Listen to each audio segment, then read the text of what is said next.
Hello everyone.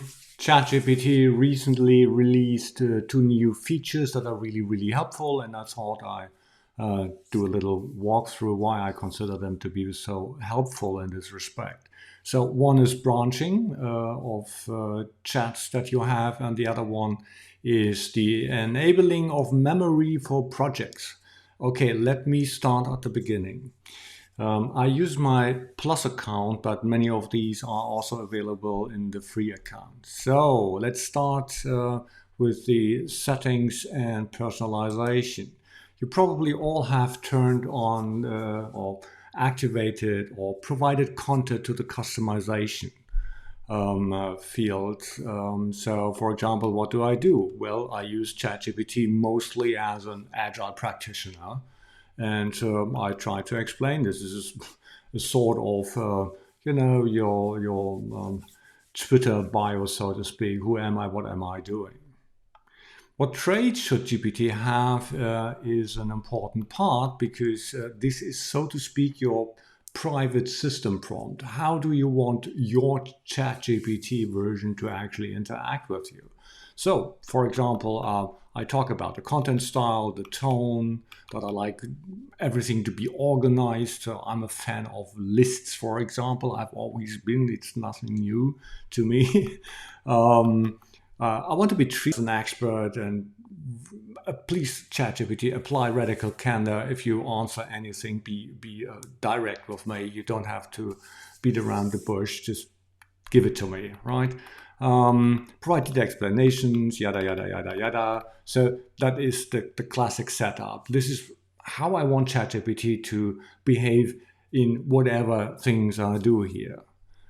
The next thing I started adding is the anything else sections, because given that I use ChatGPT for the vast majority of all tasks as agile practitioner, as a professional Scrum trainer, as someone who's creating cohort classes and online courses and stuff, I have a lot of questions in that respect, and I use ChatGPT frequently for that purpose, as you may imagine.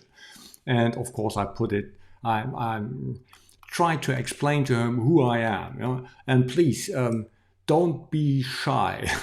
About yourself. This is really try to explain to the model, okay, what is going on here.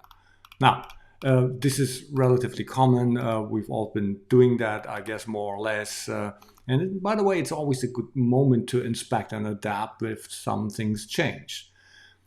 Once you provide these informations, particularly anything else ChatGPT should know about you basically already picked a path of what ChatGPT will learn about you and how ChatGPT will react with you. However, you can turn up the heat a little bit, right? So, what else is there? There is memory. I turned memory on because I'm not sharing a lot of personal things here. I'm really focused on the professional application of this technology. So I toggled on these two. First of all, reference chat history. So that's the long list of chats I'm having with ChatGPT as Stefan. And the second thing is I also activated reference saved memories. Now, you can manage those, and there is a fancy list in my case of what ChatGPT memorizes about me.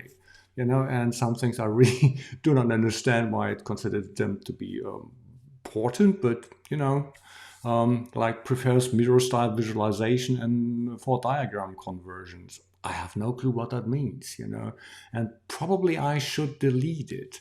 The issue here is that whenever some memories pop up here that ChatGPT created about yourself that are really not helpful with the overall context that you would like ChatGPT to understand about you, you probably should delete it, right? Okay, so what else do we have in this context? Now, the problem that we are facing here in general is that there are no different roles that I can have when I interact with my ChatGPT instance here. So I can't say, okay, this is private Stefan, and private Stefan has a different set of what he can do, or what he wants you to remember, dear ChatGPT, please switch the context. That simply doesn't work here, and is certainly a challenging part. So, by the way, if you want to know what ChatGPT has memorized about you, just ask it. And you're not just a passive bystander, let me put it this way. Whenever you do consider something important, just tell the model, okay, please memorize this for later. And it typically does, though. So if you just ask about yourself, okay, what do you remember about me? Then yada, yada, yada, yada, yada, you will learn a lot of stuff here. And actually, it looks quite okay.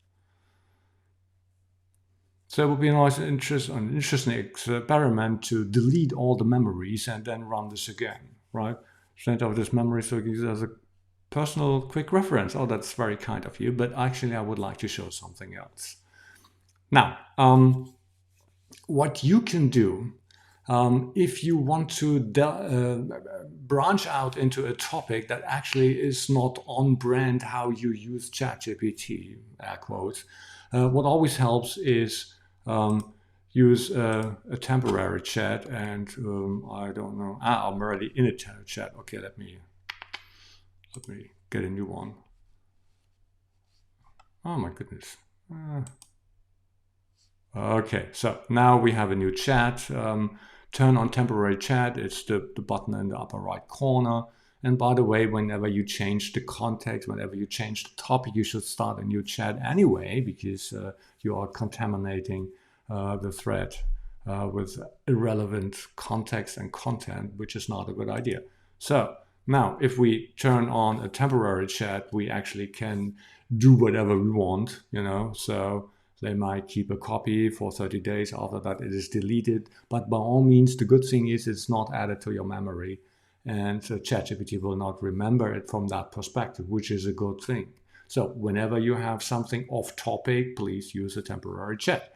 Of course, you can't share the temporary chat with other people, which actually is an issue. But that's just on the side, because there is another good thing that we can do here to actually have a little workaround and do something else. So what I wanted to show you as well when I started talking about this is branching. So you now have a chat. So what is Agile? And if you click down here, you say, okay, branch into a new chat. It basically copies the information into a new chat, and you can explore something that you do not want to have in the original thread, right? So what is, my God, cross-functional? And now you get a new answer, and you can immediately switch back to the old one, and it's not contaminated by, exploring some detours or something like that. So that's why temporary chats as well as branching is so helpful to stay, to preserve a thread and the content within the thread, so you avoid something that we often refer to as context rot, because you put too many different topics into one thread and you confuse the model on the one side, and then temporary chats on the other side. So what else do we have? The second good thing that I really wanted to show you was that if you create a new project, and by the way, projects are now also available in the free tools, you can go on the settings and you can say, okay, project only. This is really cool. Just keep in mind that once you set it, it can't be changed anymore. So now this project is set to project can only access their own memories, which is some sort of topical quarantine if you want this. Because now we can do something like US tax issues. Create a project. So, and now we have basically a very focused project where we can add a specific knowledge base that is just addressing this topic. And all of this works outside the normal memory, which is totally cool because now we have a little workaround regarding the memory constraints that we face in the usual way here.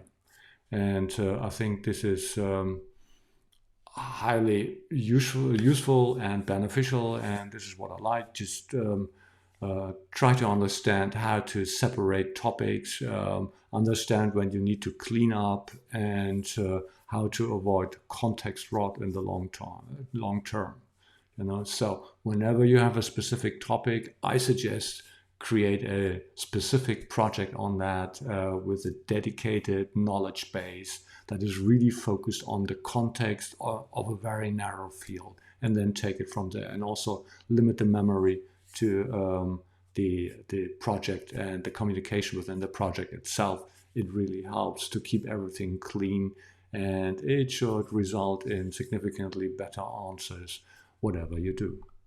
Okay, take care.